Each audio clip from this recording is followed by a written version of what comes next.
Praise the Lord. இன்றைக்கு ஏசப்பா அவருடைய வார்த்தையின் மூலமாக உங்களை பலப்படுத்த விரும்புகிறார். இன்றைய பலப்படுத்தும் வார்த்தை சங்கீதம் 145 அதிகாரம் 8வது வசனம். Psalm chapter 145 verse 8.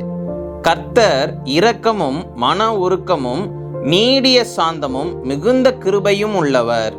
The Lord is gracious and merciful, slow to anger and great in loving kindness.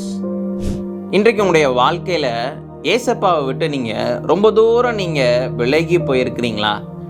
ஆண்டவருக்கு பிடிக்காத சில காரியங்களை செய்து, ஒழுங்கா ஜெபம் பண்ணாம, ஒழுங்கா வேதவசனம் வாசிக்காம, தியானிக்காம, கர்த்தருக்கு பிடிக்காத காரியங்களை செய்து, வேத வசனத்தின்படி கீழ்ப்படியாம நீங்க சில சமயம் ஞாயிற்றுக்கிழமை ஆலயத்திற்கு கூட நீங்க போகாம கர்த்தரை விட்டு விலகி போயிருக்கிறீங்களா?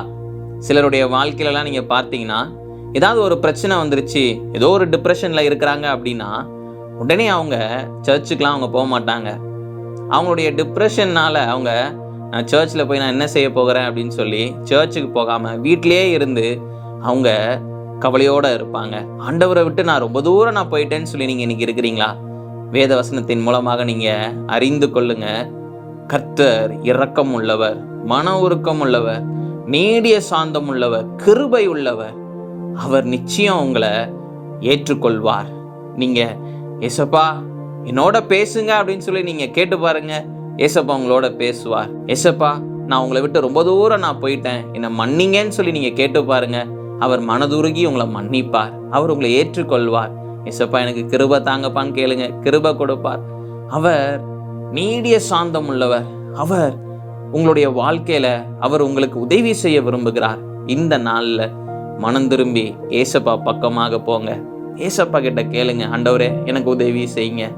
ஆண்டவரே ஏசப்பா நான் உங்களை விட்டு ரொம்ப தூரம் போயிட்டேன், என்னை மன்னிச்சுக்கோங்க, என்னை ஏற்றுக்கொள்ளுங்கன்னு சொல்லி நீங்க கேட்டு பாருங்க. இன்னைக்கு உங்களுடைய வாழ்க்கையில எப்படி வெறுப்போட, வேதனையோட, டிப்ரெஷன்ல நீங்க இருக்கிறீங்க அப்படின்னா ஏசப்பா உங்க வாழ்க்கைக்குள்ள வருகின்ற பொழுது எல்லாவற்றையும் மாற்றி போடுவார். ஒரு புதிய வாழ்க்கையை தருவார், புதிய சந்தோஷத்தை கொடுப்பார், புதிய சமாதானத்தை கொடுப்பார்.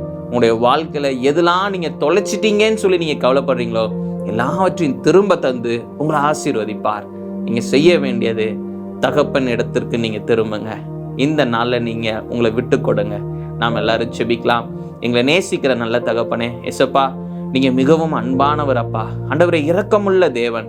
ஆண்டவரே ஏசப்பா இந்த நாள்ல பிள்ளைங்க உங்ககிட்ட ஆண்டவரே ஏசப்பா மன்னிப்பு கேட்டு உங்க கிட்ட வந்து ஜெபிக்கிறாங்க. ஆண்டவரே ஏசப்பா நீங்க பிள்ளைங்களை ஏற்றுக்கொள்ளுங்க. ஆண்டவரே ஏசப்பா பிள்ளைங்களுக்கு உதவி செய்யுங்க, கிருபைகளை கொடுங்க. ஆண்டவரே வாழ்க்கையில் அநேக பிரச்சனைகளின் மத்தியில் இருக்கிறாங்க, அடுத்தது என்ன செய்யணும்னு சொல்லி ஒரு குழப்பத்தோட இருக்கிறாங்க. ஆண்டவரே நீங்க பிள்ளைங்களை கைட் பண்ணுங்க, ஆசீர்வதிங்க.